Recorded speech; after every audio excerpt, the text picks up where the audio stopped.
બનાસકાંઠામાંથી કે જ્યાં થરાદના જેતડા ગામે મંજૂરી વિના લકી ડ્રો યોજાનાર સામે પોલીસ ફરિયાદ નોંધાઈ છે। થરાદના ડીવાયએસપીએ ફરિયાદી બની નોંધાવી લકી ડ્રોના આયોજકો સામે ફરિયાદ।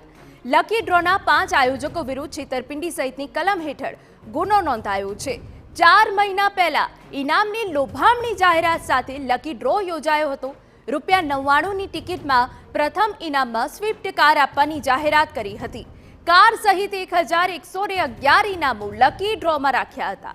સરકારી મંજૂરી વિના લકી ડ્રોનું આયોજન કરવામાં આવ્યું હતું। લકી ડ્રોની ટિકિટનું વિતરણ કર્યા બાદ ઇનામો ન આપીને ગ્રાહકોને છેતરવાનો આરોપ છે।